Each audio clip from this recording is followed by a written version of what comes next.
Meio Sol Amarelo, de Chimamanda Ngozi Adichie, capítulo 27. Richard estava à mesa de jantar quando a campainha tocou. Reduziu o volume do rádio e rearrumou as folhas de papel antes de ir abrir a porta. Lá estava Harrison, com a testa, o pescoço, os braços e as pernas por baixo do short caqui, envoltos em ataduras ensanguentadas. Richard quase teve uma vertigem com toda aquela umidade vermelha. — Harrison, meu bom Deus, o que houve com você? — Boa tarde, patrão. — Atacaram você? — perguntou Richard. Harrison entrou, pôs a sacola em frangalhos no chão e começou a rir. Richard olhava para ele. Quando ergueu as mãos para desamarrar a atadura sanguinolenta da cabeça, Richard disse: Não precisa fazer isso, Harrison. Não precisa mesmo. Vou chamar o motorista agora mesmo. Vamos levá-lo ao hospital. Harrison arrancou a atadura. Sua cabeça não tinha marca nenhuma.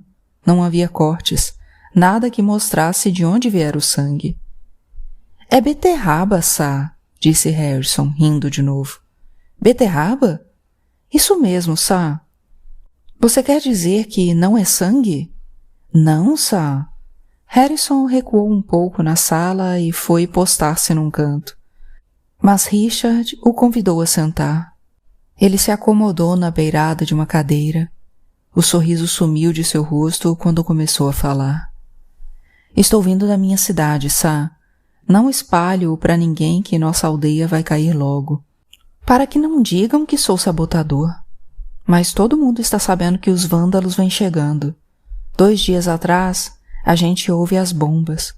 Mas o conselho do povoado estão dizendo que são os nossos, exercitando. Por isso levei minha família e as nossas cabras para a fazenda de dentro. Depois peguei aqui para Port Harcourt porque não estou sabendo o que houve com o patrão. Até enviei recados para o motorista do professor Blyden. Faz muitas semanas já. Não recebi recado nenhum. Sujeito idiota, resmungou Harrison antes de continuar. Eu mergulho os panos na água de beterraba, amarro feito atadura e digo que sobrevivo ao ataque aéreo. É só assim que o pessoal da milícia me deixa entrar no caminhão. Só homem com ferimentos segue junto com mulher e criança. E o que aconteceu em Nusuka? Como é que saiu de lá? Faz muitos meses isso, Sá. Quando ouvi bomba estourar, empacoto as coisas e enterro a caixa do manuscrito no jardim, perto daquela florzinha pequena que Jomo plantou da última vez. Você enterrou o manuscrito? Enterrei, Sá, porque senão eles levam de mim na estrada. Sim, claro, disse Richard. Era descabido esperar que Harrison tivesse trazido, nos tempos dos vasos de cordas, consigo. E então, como é que tem se virado? Harrison abanou a cabeça. A fome é ruim, Sá. Meu povo está vigiando o bode. Vigiando o bode? Para ver o que eles comem, e depois de ver, eles fervem as mesmas folhas e dá para os filhos tomar. Impede as crianças de pegar com a chiocor. Entendo, disse Richard. Agora vá para o alojamento dos criados e tome um banho. Pois não, Sá. Harrison se levantou. E quais são seus planos agora? Sá, planeja voltar para sua aldeia natal? Harrison mexeu na atadura do braço, grossa de sangue falso. Não, Sá. Estou esperando a guerra acabar e cozinhando para o patrão. Claro, disse Richard. Ainda bem que os 2 empregados de Kainene tinham se alistado no exército e só restara Ikejide. Mas, Sá, estão dizendo que Port Harcourt cai logo. Os vândalos vêm vindo com muito navio britânico. Já estão bombardeando os arredores de Port Harcourt agora. Vai tomar um banho, Harrison. Pois não, Sá.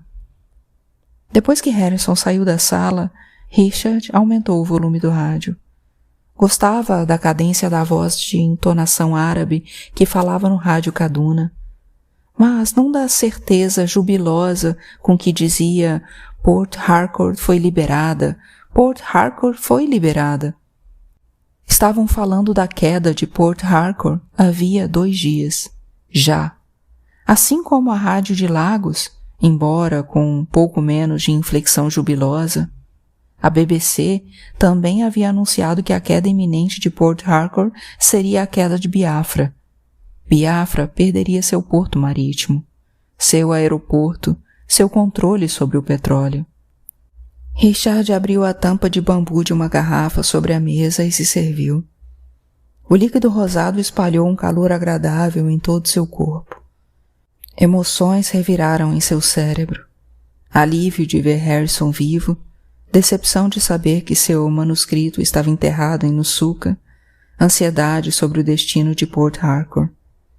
Antes de se servir de uma segunda dose, leu o rótulo da garrafa.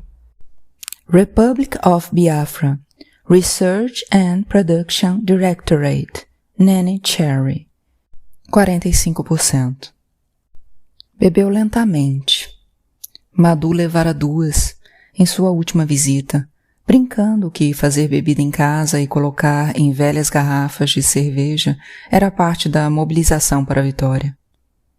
O pessoal do rap diz que o Juku toma isso, se bem que eu duvide, disse ele. Eu só bebo os transparentes, porque não confio muito nessa cor. A irreverência de Madu, chamando Sua Excelência apenas de Ojuku, sempre incomodava Richard.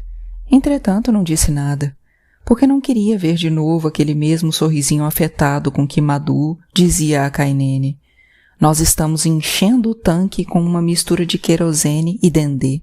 Ou, nós aperfeiçoamos a Obujunugue voadora. Ou, nós fizemos um tanque com peças usadas. O nós dele vinha sempre cercado de exclusão.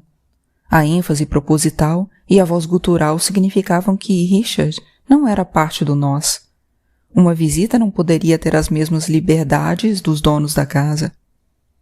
Por isso mesmo, algumas semanas antes, Richard ficara perplexo com a informação de Kainene. Madu gostaria que você escrevesse para o diretório de propaganda. Ele vai lhe conseguir um passe especial e gasolina para poder circular. Eles vão mandar seus artigos para o pessoal de relações públicas no exterior. Por que eu? Kainene deu de ombros. Por que não? O cara me odeia. Não seja dramático. Acho que eles querem alguém íntimo e com experiência para contar mais coisas, além de quantos biafrenses foram mortos. De início, a palavra íntimo deixou Richard emocionado, mas logo as dúvidas começaram a se insinuar. Íntimo fora o termo usado por Kainene e não por Madu. Madu o enxergava como um estrangeiro, e talvez por isso imaginou que seria uma boa pessoa para ocupar o cargo. Quando ligou, perguntando se Richard queria o cargo, Richard disse não. Já pensou a respeito? Perguntou Madu. Você não teria me oferecido se eu não fosse branco? Claro que ofereci porque você é branco. Eles vão levar mais a sério o que você escrever por ser um branco. Escute, a verdade é que esta não é sua guerra. Esta não é sua causa.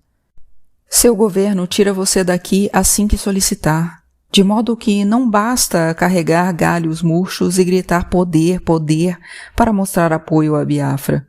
Se quer mesmo contribuir, a forma de fazê-lo é escrever para nós. O mundo precisa saber o que está acontecendo. Eles não podem simplesmente continuar calados enquanto nós morremos. Eles acreditarão num branco que mora em Biafra e que não é jornalista profissional. Você pode dizer a eles que continuamos firmes e triunfantes, mesmo que os MiG-17 nigerianos e os II-22 e os Delfins L-29 pilotados por russos e egípcios nos bombardeando todos os dias, mesmo que alguns simplesmente usem aviões de transporte e descarreguem sem piedade as bombas em cima de mulheres e crianças, mesmo que britânicos e soviéticos tenham formado uma aliança maldita para dar mais e mais armas à Nigéria, mesmo com a recusa dos americanos em ajudar, mesmo só podendo fazer transportes à noite, sem luz nenhuma, porque os nigerianos derrubam qualquer avião de ajuda durante o dia. Madu calou-se uns instantes, para recobrar o fôlego, e Richard disse: certo, eu aceito. Eles não podem simplesmente continuar calados enquanto nós morremos, ressoava em sua cabeça. Seu primeiro artigo foi sobre a queda de Onitsha. Escreveu que os nigerianos tinham tentado diversas vezes tomar essa antiga cidade, mas que os biafrenses lutaram bravamente, que centenas de romances populares haviam sido publicados ali antes da guerra, que a grossa e densa fumaça da ponte em chamas que cruzava o Níger subira como uma elegia desafiadora. Descreveu a Igreja Católica da Santíssima Trindade, onde soldados da 2ª Divisão da Nigéria haviam defecado no altar antes de matar 200 civis. Citou uma testemunha muito tranquila. Os vândalos são um povo que caga em cima de Deus. Nós havemos de vencê-los. Enquanto escrevia o artigo, sentiu-se de novo um colegial, escrevendo cartas para a tia Elizabeth sob a vigilância do diretor. Richard lembrava-se dele claramente, da pele manchada, de como chamava a ciência de porcaria, de como comia seu mingau andando pelo refeitório, dizendo que era assim que faziam os homens de bem. Richard continuava sem saber o que mais detestava, se ver forçado a escrever cartas para casa ou ter a sessão epistolar monitorada. Assim como não sabia o que odiava mais, no momento, a ideia de Madhu como seu monitor, ou perceber que importava, e muito, o que Madhu achava dele. Alguns dias depois de ter escrito o primeiro artigo, pegou um bilhete dele.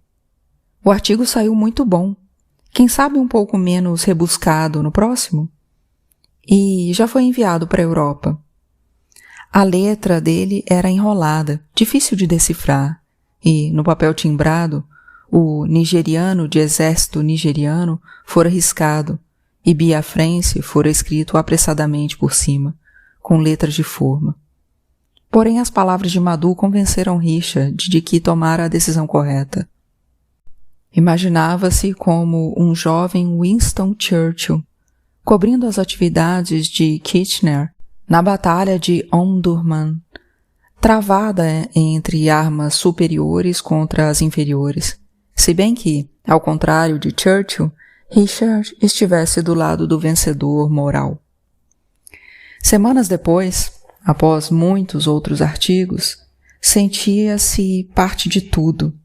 Agradava o novo respeito nos olhos do motorista, saltando do carro para lhe abrir a porta. Embora Richard tivesse dito que não era preciso, ficou feliz com a rapidez com que os olhares de suspeita dos defensores civis, ao ver seu passe especial de trabalho, se transformavam em amplos sorrisos quando ele os cumprimentava em Ibu. Com a rapidez com que todos se dispunham a responder suas perguntas. Satisfazia-se com a superioridade que adotava diante de jornalistas estrangeiros, quando resolvia falar vagamente sobre os antecedentes da guerra, sobre as implicações da greve nacional, do censo e do caos na região ocidental, sabendo perfeitamente que eles não tinham ideia do que ele falava. Porém, seu grande prazer procedia do encontro com Sua Excelência. Foi durante uma apresentação de uma peça em Owerri. Um raid aéreo explodira todas as janelas do teatro e a brisa noturna levava embora algumas das palavras dos atores. Richard sentou-se poucas fileiras atrás de Sua Excelência e, depois da peça, um dos bambambãs do diretório de mobilização o apresentou. O sólido aperto de mão e o obrigado pelo bom trabalho que vem fazendo, em voz suave, com um sotaque de Oxford, o deixaram confiante. Ainda que tivesse achado a peça política um tanto óbvia demais, não disse nada. Concordou com Sua Excelência. O espetáculo fora maravilhoso, simplesmente maravilhoso. Richard podia ouvir os barulhos de Harrison na cozinha. Sintonizou a rádio Biafra até terminar a declaração de que o inimigo estava acuado em Oba e depois desligou. Serviu uma dose menor e releu sua última frase. Estava escrevendo sobre o comando das forças especiais, sobre a popularidade de seus soldados, adorados pelos civis. Porém, a aversão que sentia pelo comandante um mercenário alemão, tornava o texto artificial. O artigo estava pomposo. O xerez havia aguçado sua ansiedade em vez de embotá-la. Levantou-se, apanhou o telefone e ligou para Madhu. Richard, disse Madhu, que sorte, acabei de entrar. Tem alguma novidade sobre Port Harcourt? Novidade? A cidade não está ameaçada? Tem havido ataques à bomba em rumo ao Curuzi, certo? É verdade. Temos informações seguras de que alguns sabotadores se apossaram de umas bombas. Mas você acha mesmo que se os vândalos estivessem assim tão perto, o bombardeio contra nós seria tão fraco? O tom de quem está achando a pergunta engraçada fez Richard se sentir um tolo. Desculpe a amolação, é que eu pensei... E deixou que a voz fosse sumindo. Não tem de quê. Cumprimente Kainene por mim, quando ela voltar, disse Madhu antes de desligar. Richard terminou a bebida e estava prestes a servir mais uma dose, mas resolveu que era melhor não. Fechou a garrafa de novo com a tampa de bambu e saiu para a varanda. O mar estava calmo. Espreguiçou-se e passou a mão pelo cabelo, como se para espantar os maus pressentimentos. Se Port Harcourt caísse, perderia a cidade que aprendera a amar, a cidade em que amava, perderia um pouco de si. Porém, Madhu devia estar certo. Ele não negaria informações sobre uma cidade prestes a cair, ainda mais a cidade onde Kainene vivia. Se tinha dito que Port Harcourt não estava ameaçada, então não estava. Richard olhou para o seu reflexo embaciado na porta de vidro. Estava bronzeado e o cabelo parecia mais cheio, um tanto despenteado. Lembrou-se das palavras de Rimbaud. Eu é um outro. Kainene deu risada quando Richard lhe contou sobre as beterrabas. Depois tocou em seu braço e disse, não se preocupe, se ele pôs o manuscrito numa caixa, vai ficar a salvo dos cupins. Tirou a roupa de trabalho e estirou-se languidamente na cama. Richard admirou a graça esbelta das costas arqueadas. Sentiu o turbilhão do desejo, mas esperaria pela noite, depois de terem jantado, depois de terem recebido alguma visita, depois que Ikejide tivesse se retirado. Iriam para a varanda, ele afastaria a mesa, poria um tapete macio e deitaria com as costas nuas no chão. Quando ela montasse nele, seguraria seus quadris. Olharia para o céu noturno e, por alguns momentos, teria certeza do significado da bem-aventurança. Esse era o novo ritual deles, desde que a guerra começara, e por esse único motivo se sentia grato à guerra. Colin Williamson deu uma passada no escritório hoje, disse Kainene. Não sabia que ele tinha regressado? Falou Richard, e o rosto bronzeado de Colin lhe voltou à mente, assim como o lampejo dos dentes manchados enquanto discorria, vezes demais, sobre sua saída da BBC porque os editores apoiavam a Nigéria. Ele trouxe uma carta da minha mãe, disse Kainene. Da sua mãe? Ela leu a reportagem dele no Observer, entrou em contato com ele e perguntou se ele pretendia voltar a Biafra e se poderia entregar uma carta para a filha em Port Harcourt. Ela ficou muito espantada quando Colin disse que nos conhecia. Richard amou o jeito como ela disse nos. Eles estão bem? Claro que estão. Não tem ninguém bombardeando Londres. Ela diz que tem pesadelos, que Olana e eu morremos, que reza muito e que estão envolvidos com a campanha Salve Biafra em Londres, o que deve significar que enviaram uma pequena doação. Kainene parou de falar e estendeu o envelope. Ela grudou algumas libras esterlinas no forro de um cartão de um jeito muito esperto. Fiquei impressionada. Mandou um para Olana também. Ele leu a carta rapidamente. Lembranças a Richard. Era a única referência a ele. No final do papel azul. Queria perguntar a Kainene como pretendia entregar a carta a Olana, mas ficou quieto. O silêncio fora pondo o assunto Olana num relicário a cada mês, cada ano que atravessavam sem tocar no nome dela. Quando Kainene recebeu as 3 cartas que a irmã escrevera no começo da guerra, não fez menção e não respondera. Vou mandar alguém até Umuaia na semana que vem para entregar a carta a Olana, disse ela. Richard devolveu-lhe a carta. O silêncio estava se coagulando. Os nigerianos não param de falar de Port Harcourt, disse ele. Eles não vão tomar Port Harcourt. Nosso melhor batalhão está aqui. Kainene falou com voz casual, porém havia uma nova cautela em seus olhos, a mesma que exibira ao lhe dizer, meses atrás, que queria comprar uma casa inacabada em Orlu. Dissera que era melhor ter imóveis que dinheiro no banco, mas ele suspeitava que, para Kainene, se tratava de uma rede de segurança para o caso de Port Harcourt cair. Para ele, pensar na possibilidade de Port Harcourt cair era uma blasfêmia. Em nenhum dos fins de semana em que foram ver os operários não estavam roubando material. Falou em morar em Orlu, como se numa tentativa de se absolver da blasfêmia. Richard também não queria mais viajar. Queria guardar Port Harcourt com sua presença. Desde que estivesse ali, achava ele, nada aconteceria. Porém, o pessoal das Relações Públicas da Europa tinha pedido um artigo sobre a pista de pouso em Uli, de modo que saiu, muito a contragosto, bem cedo na manhã seguinte. Assim estaria de volta antes do meio-dia, horário em que os aviões nigerianos descarregavam suas armas sobre qualquer veículo que estivesse rodando nas estradas principais. Na estrada para Okigwe havia uma enorme cratera deixada por uma bomba.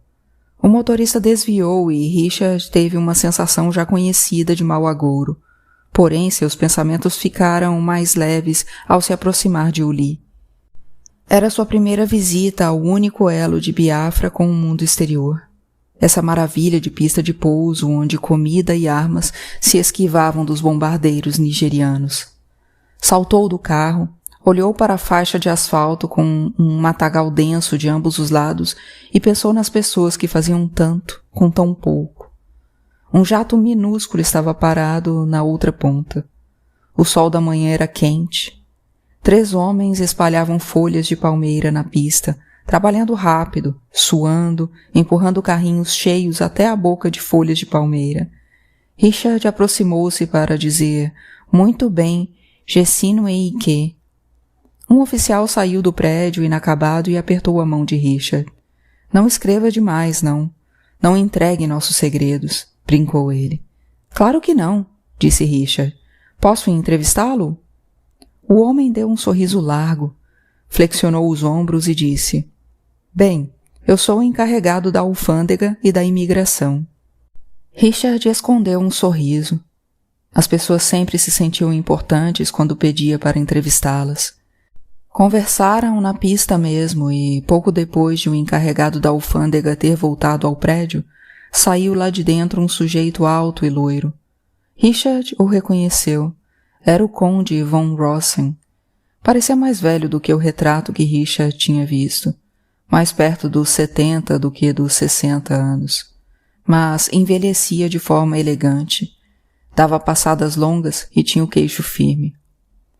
Disseram que você passaria por aqui e pensei em lhe dar um alô, disse ele, com um cumprimento tão inabalável quanto os seus olhos verdes. Acabei de ler um artigo excelente seu sobre a Brigada de Garotos Biafrenses. É um prazer conhecê-lo, Conde von Rossen, disse Richard. E era mesmo um prazer. Desde o momento em que lera a respeito desse aristocrata sueco que bombardeava alvos nigerianos com seu pequeno avião, tinha vontade de conhecê-lo. Homens notáveis, disse o conde, dando uma olhada no pessoal que garantia que, lá do alto, a faixa negra de asfalto seria tida como mato. País extraordinário. De fato, disse Richard. Gosta de queijo? Perguntou o conde. Queijo? Gosto. Claro que gosto. O conde enfiou a mão no bolso e tirou lá de dentro um pequeno pacote. Um cheddar excelente. Richard pegou e tentou esconder a surpresa. Obrigado. O conde remexeu de novo no bolso e Richard ficou preocupado, achando que ele fosse tirar mais um pedaço de queijo. Mas ele puxou um par de óculos escuros e colocou-os no rosto. Disseram-me que sua mulher é uma ibu muito rica, uma das pessoas que ficaram aqui para lutar pela causa. Richard nunca tinha visto a questão dessa perspectiva, a de Kainene ter ficado para lutar pela causa, mas sentiu-se satisfeito que o conde houvesse escutado isso e, escutado também, que Kainene e ele eram casados. Sentiu um súbito e feroz orgulho de Kainene. Ela é uma mulher extraordinária. Houve um silêncio. A intimidade do queijo ofertado pediu um gesto de reciprocidade, de modo que Richard abriu sua agenda e mostrou ao conde primeiro uma foto de Kainene, tirada à beira da piscina, com um cigarro na boca, depois a foto do vaso de cordas. Eu me apaixonei pela arte Igbo-Ukwu e depois por ela, disse. Belos, ambos, disse o conde, antes de tirar os óculos para examinar as fotos. Vai sair em missão hoje? Perguntou Richard. Vou. Por que o senhor faz isso? Ele pôs os óculos de novo. Eu trabalhei com os Freedom Fighters da Etiópia e antes disso levava suprimentos para o gueto de Varsóvia, disse ele, com um leve sorriso, como se isso respondesse à pergunta. Agora preciso ir andando, para continuar fazendo um bom trabalho. Richard ficou olhando o conde se afastar, um fidalgo de costas eretas, tão diferente do mercenário. Eu gosto dos biafrenses, lhe tinha dito o alemão de cara vermelha, muito diferente dos malditos cafres do Congo. Falara isso para Richard na sua casa, no meio do mato, bebendo de uma garrafa enorme de uísque e vendo seu filho adotivo, um garoto biafrense bonito, brincar com velhos estilhaços no chão. Richard havia se irritado com o desprezo afetuoso com que tratava a criança, e com a exceção que abria aos biafrenses. Era como se o mercenário achasse que, finalmente, encontrara uma gente negra de quem podia gostar. O conde era diferente. Richard espiou o jato minúsculo da última vez, antes de subir no carro. Na volta, nos arredores de Port Harcourt, escutou um matraquear distante de armas. O ruído não demorou a parar, mas ele ficou preocupado, e quando Kainene sugeriu que fossem para Orlu no dia seguinte, procurar um carpinteiro para a casa nova, o desejo de Richard era que não precisassem ir. 2 dias seguidos longe de Port Harcourt o deixavam preocupado.